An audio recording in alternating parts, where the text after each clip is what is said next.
Iran एक ऐसा देश जिसका नक्शा लगभग 500 सालों से बिना किसी बड़े बदलाव के वैसा ही बना हुआ है। चाहे ऑटोमन साम्राज्य, रूसी साम्राज्य या ब्रिटिश साम्राज्य जैसी ताकतें क्यों न हों, ईरान को कभी भी पूरी तरह जीत नहीं सकी। इसकी वजह है इसका अनोखा भूगोल और ऐतिहासिक ताकत। 500 सालों का इतिहास। ईरान का इतिहास केवल 500 साल तक सीमित नहीं है। हजारों साल पहले भी पर्शियन साम्राज्य दुनिया की सबसे ताकतवर सभ्यताओं में से एक था। 7वीं सदी में मुस्लिम खिलाफत ने इसे फतह किया, लेकिन रोमन साम्राज्य जैसी ताकतवर सभ्यता भी इसे कभी हरा नहीं सकी। आज भी ईरान का सामरिक और राजनीतिक महत्व वैसा ही है। पिछले 1 साल से इजराइल अमेरिका को ईरान के खिलाफ जंग में खींचने की कोशिश कर रहा है, लेकिन वेस्टर्न एक्सपर्ट्स इसे एक टेरिबल आइडिया मानते हैं। उनका कहना है कि ईरान के खिलाफ जंग छेड़ना खुद हमलावर के लिए विनाशकारी साबित होगा। ईरान की ताकतें। आधुनिक और प्राचीन ईरान की शक्ति का मुख्य आधार उसके भूगोल और प्राकृतिक संसाधन है। जगरोस माउंटेन रेंज दक्षिण और पश्चिम में फैली यह पर्वत श्रृंखला ईरान की पहली रक्षा है। 1980 में इराक के सद्दाम हुसैन ने ईरान पर हमला किया। उनका मानना था कि वे कुछ महीनों में ईरान पर कब्जा कर लेंगे, लेकिन जगरोस की मुश्किल भरी पहाड़ियों के कारण इराकी सेना ज्यादा आगे नहीं बढ़ सकी। 2. एल्बोर्स माउंटेन रेंज उत्तर में स्थित एल्बोर्स पर्वत श्रृंखला भी ईरान को नेचुरल सुरक्षा प्रदान करती है। ये पहाड़ खनिज संसाधनों से भी भरपूर है। यहाँ सोना, चांदी, जिंक और यूरेनियम जैसे खजाने मौजूद हैं। 3. रेगिस्तान और तेल भंडार। ईरान के मध्य में दश्त-ए-लूत और दश्त-ए-कबीर नामक 2 विशाल रेगिस्तान हैं। दश्त-ए-लूत दुनिया की सबसे गर्म जगह मानी जाती है। इन रेगिस्तानों ने ईरान को एक प्राकृतिक दुर्ग में बदल दिया है। साथ ही ईरान के पास दुनिया के 10% तेल और 15% प्राकृतिक गैस भंडार हैं। 20वीं सदी में पर्शियन गल्फ में तेल और गैस के विशाल भंडार खोजे गए, जिसने ईरान को ऊर्जा संसाधनों का एक बड़ा केंद्र बना दिया। Straight of Hormuz. ईरान का सामरिक हथियार ईरान के दक्षिण में स्ट्रेट ऑफ हॉर्मुज स्थित है। ये दुनिया के सबसे संवेदनशील समुद्री चौक पॉइंट्स में से एक है। इस स्ट्रेट से होकर दुनिया के ज्यादातर तेल और गैस की सप्लाई होती है। अगर कभी ईरान इस क्षेत्र को ब्लॉक कर दे तो पूरी दुनिया की इकोनॉमी कोलैप्स कर सकती है। प्रॉक्सी ग्रुप्स और सैन्य ताकत। ईरान ने अपनी सीमाओं से बाहर भी ताकतवर नेटवर्क तैयार किए हैं। हिजबुल्लाह, सीरिया और इराक में मौजूद तंजीमें ईरान के लिए एक कवच का काम करती है। इनके अलावा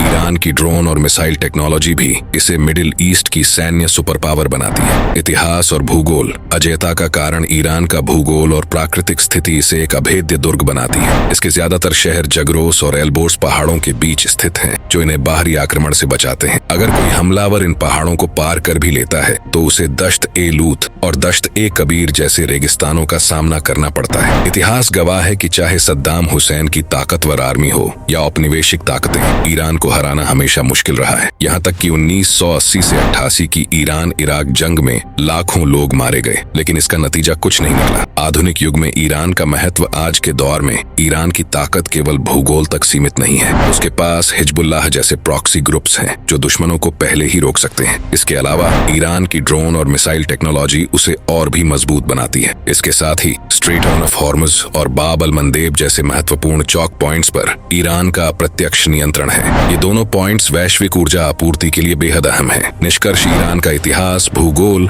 और सामरिक स्थिति इसे दुनिया के सबसे कठिन लक्ष्यों में से एक बनाते हैं। यह न केवल अपनी सीमाओं के भीतर अजेय है, बल्कि अपनी प्रॉक्सी ताकतों और रणनीतिक चौक पॉइंट्स के कारण वैश्विक राजनीति में भी एक बड़ा खिलाड़ी है। आप ईरान के बारे में क्या सोचते हैं? अपनी राय कमेंट में जरूर बताएं। अगर यह जानकारी पसंद आई हो तो इसे लाइक और शेयर करें। ऐसे और वीडियो देखने के लिए चैनल को सब्सक्राइब करें और बेल आइकन दबाना न भूलें।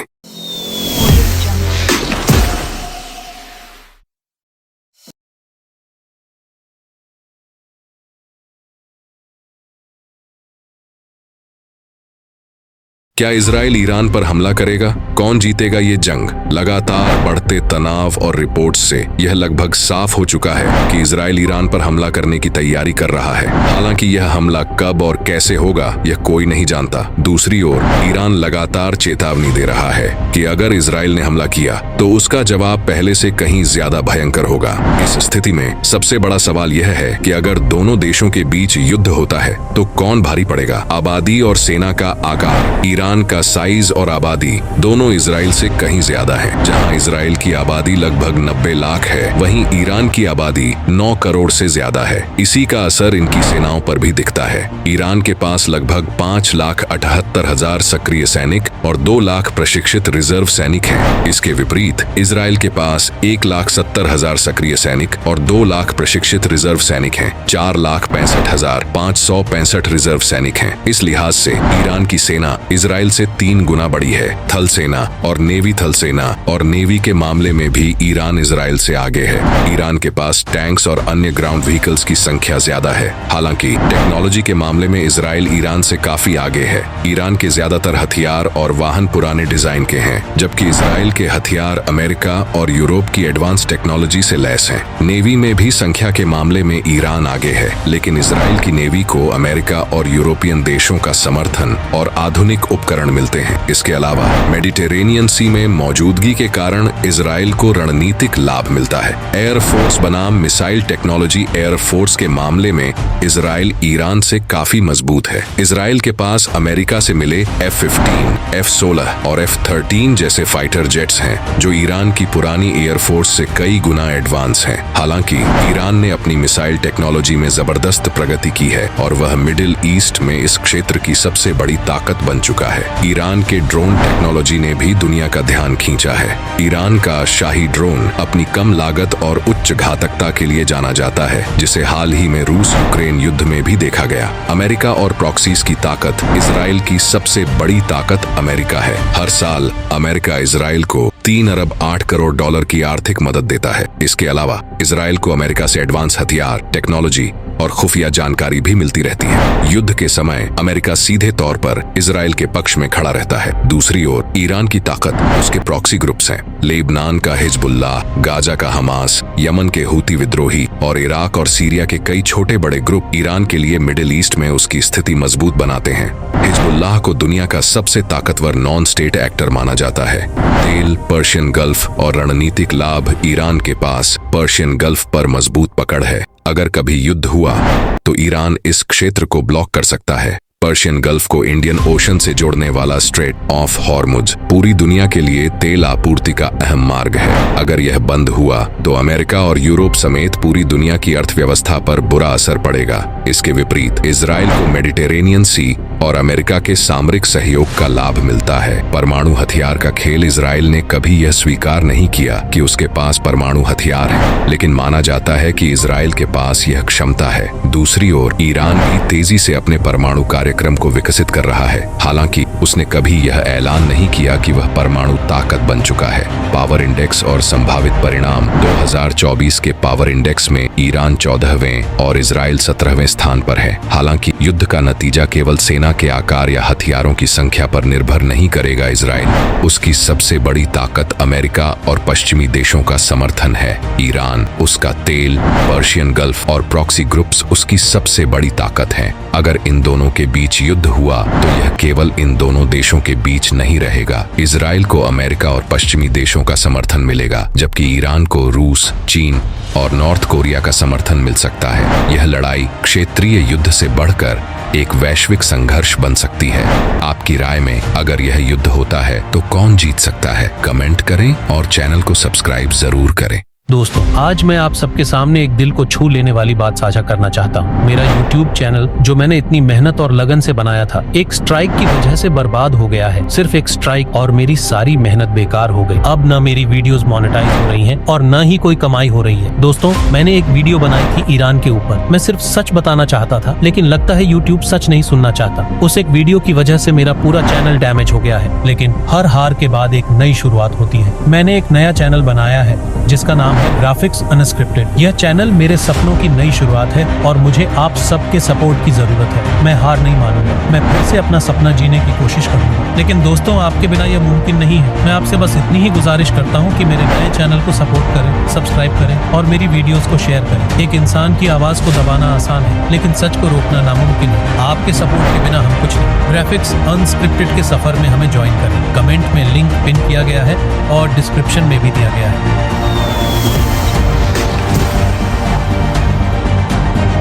ईरान आज दुनिया के सबसे ताकतवर देशों में से एक बन चुका है। उसकी सैन्य क्षमता और कूटनीतिक ताकत ने उसे वैश्विक स्तर पर एक महत्वपूर्ण शक्ति बना दिया है और अब अमेरिका जैसी महाशक्ति भी उसे चुनौती देने से कतराती है। यह सब एक दिन में नहीं हुआ, बल्कि इसके पीछे वर्षों की कठिन मेहनत, संघर्ष और बलिदान है। ईरान ने इस्लामी प्रणाली को स्थापित करने के लिए सत्ता परिवर्तन किया और पश्चिमी ताकतों से अपनी स्वतंत्रता की रक्षा की। इस प्रक्रिया में उसने कई युद्धों, प्रतिबंधों और कठिनाइयों का सामना किया, लेकिन उसने कभी भी अपनी स्थिति को कमजोर नहीं होने दिया। 1979 की ईरानी क्रांति के बाद जब आयतुल्लाह खुमैनी ने इस्लामी शासन की नींव रखी, ईरान ने अपनी राजनीतिक स्वतंत्रता की दिशा में कदम बढ़ाए। पहले ईरान अमेरिका और इजराइल के प्रभाव में था, लेकिन क्रांति के बाद उसकी नीति पूरी तरह से बदल गई और वह अमेरिका का सबसे बड़ा दुश्मन बन गया। ईरान ने एक ऐसा शासन स्थापित किया जो इस्लामी मूल्यों को सर्वोच्च मानता था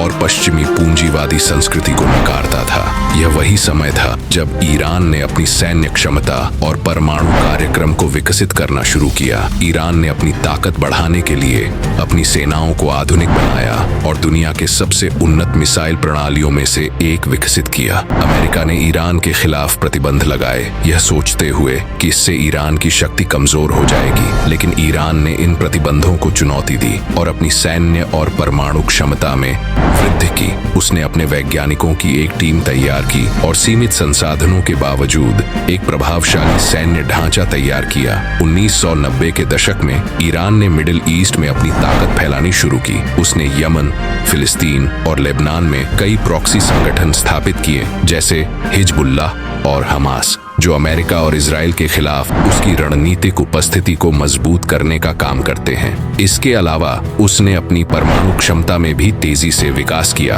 और मीडिया रिपोर्ट्स के अनुसार 2004 तक ईरान ने परमाणु हथियारों के निर्माण में सफलता प्राप्त कर ली थी। इजराइल और अमेरिका ने ईरान के परमाणु कार्यक्रम को नष्ट करने के लिए कई बार प्रयास किए। उन्होंने ईरान के 100 से अधिक वैज्ञानिकों की हत्या करवाई और ईरान के परमाणु प्रक्षेपण केंद्रों पर कई हमले किए। इसके बावजूद ईरान ने अपनी योजनाओं को पूरा किया और 2018 तक अपनी परमाणु क्षमता को एक महत्वपूर्ण स्तर पर पहुंचा लिया। यही कारण है कि अमेरिका और इजराइल आज भी ईरान को लेकर सतर्क रहते हैं और कभी भी ईरान के साथ सैन्य संघर्ष से बचने की कोशिश करते हैं। ईरान की बढ़ती ताकत ने उसे वैश्विक राजनीति में एक प्रमुख खिलाड़ी बना दिया है। आज ईरान, रूस और चीन जैसे देशों के साथ गठबंधन में है। चीन, जो अब दुनिया का सबसे बड़ा तेल आयातक देश है, ईरान से बड़ी मात्रा में तेल खरीदता है। रूस और ईरान के बीच भी सामरिक सहयोग बढ़ा है और रूस ने ईरान को मिसाइल प्रणाली और ड्रोन प्रौद्योगिकी प्रदान की है। ईरान ने अपने तकनीकी विकास को और तेज किया है और आज दुनिया के 20 से अधिक देशों को अपने ड्रोन और मिसाइल सिस्टम बेचता है। ईरान द्वारा बनाए गए ड्रोन, जिनका इस्तेमाल रूस ने यूक्रेन युद्ध में किया, अब वैश्विक स्तर पर प्रचलित हो चुके हैं। इसने यह साबित कर दिया है कि ईरान न केवल एक सैन्य शक्ति है, बल्कि एक प्रौद्योगिकी हब भी बन चुका है। इसके अलावा ईरान ने इजराइल को अपनी ताकत का एहसास कराया है। इजराइल, जो मिडिल ईस्ट में अपनी सुरक्षा चिंताओं के कारण बेहद सतर्क रहता है, अब ईरान से डरता है। इजराइल के अधिकांश रक्षा प्रणालियां ईरान को ध्यान में रखते हुए विकसित की गई है। ईरान अकेला ऐसा मुस्लिम देश है जिसकी खुफिया एजेंसी मोसाद तक पहुंच है और यह इजराइल के लिए चिंता का विषय बना हुआ है। ईरान ने यह सिद्ध कर दिया है कि दुनिया की ताकतें झुकती हैं यदि झुकाने वाला एक मजबूत नेता हो। आज ईरान एक प्रतीक बन चुका है कि यदि कोई देश साहस और दृढ़ता के साथ अपनी स्वतंत्रता और शक्ति की रक्षा करता है तो वह दुनिया की शक्तियों को चुनौती दे सकता है। अगर सभी मुस्लिम देश एकजुट होकर ईरान की तरह साहस का प्रदर्शन करें तो दुनिया की इन शक्तियों को चंद घंटों में ही हराया जा सकता है। ईरान अब दुनिया के मुस्लिम देशों के लिए एक प्रेरणा स्रोत बन चुका है और उसकी ताकत ने उसे एक सम्मानजनक स्थान दिलाया है। आयतुल्लाह खुमैनी की वापसी और ईरानी क्रांति।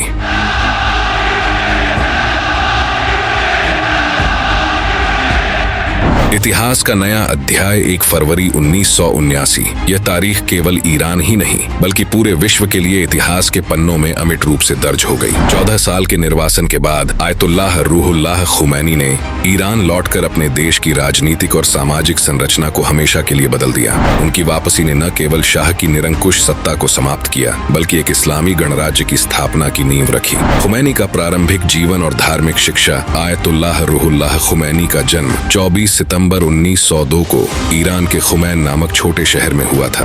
उनके पिता एक सम्मानित मौलवी की हत्या तब हुई जब खुमैनी केवल 4 महीने के थे। उनके बड़े भाई ने उन्हें पाला और धार्मिक शिक्षा की ओर प्रेरित किया। खुमैनी ने युवा अवस्था में इस्लामी कानून और दर्शन में गहन अध्ययन किया। जल्दी ही वे एक प्रमुख धार्मिक विद्वान और शिक्षक बन गए। उनकी गहरी धार्मिक शिक्षा और अद्वितीय वक्तृत्व कला ने उन्हें ईरान के धार्मिक और राजनीतिक जगत में एक विशेष स्थान दिलाया। पहलवी राजवंश और पश्चिमीकरण की नीति।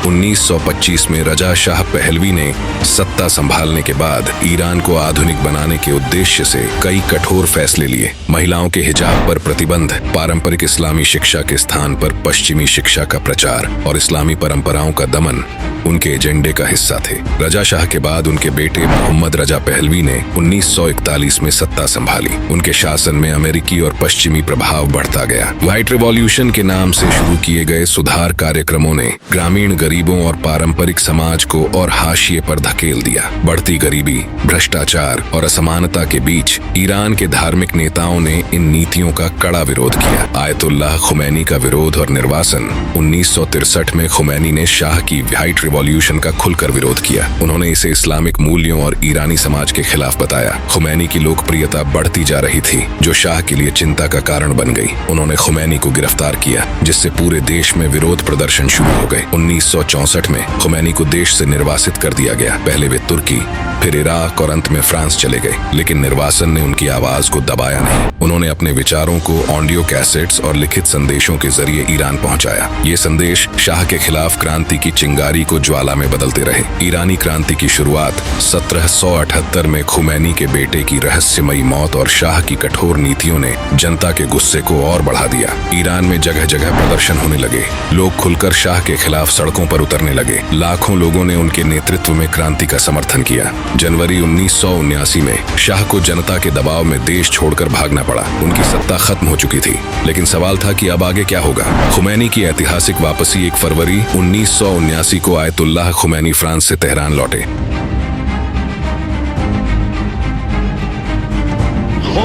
उनका आगमन किसी विजयी योद्धा की तरह था। एयरपोर्ट पर उनके स्वागत के लिए 50 लाख से अधिक लोग जमा थे। पूरे देश में खुशी और आशा का माहौल था। खुमैनी का यह जवाब, जब उनसे पूछा गया कि आपको लौटकर कैसा महसूस हो रहा है, कुछ नहीं, उनकी गंभीरता और दृढ़ता को दर्शाता है। यह स्पष्ट था कि उनका मिशन सिर्फ सत्ता में आना नहीं, बल्कि ईरान को इस्लामी मूल्यों पर आधारित राज्य में बदलना था। इस्लामी गणराज्य की स्थापना। खुमैनी की वापसी के कुछ ही हफ्तों में ईरान को एक इस्लामी गणराज्य घोषित कर दिया गया। शाह का राजवंश समाप्त हो गया और एक नई व्यवस्था शुरू हुई। खुमैनी ने इस्लामिक कानून शरिया को देश की नींव बनाया।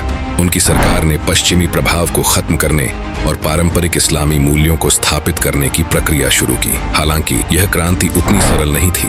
इसके परिणाम स्वरूप कई राजनीतिक और सामाजिक बदलाव हुए, जिसने न केवल ईरान बल्कि पूरे मध्य पूर्व को प्रभावित किया। ईरानी क्रांति का वैश्विक प्रभाव।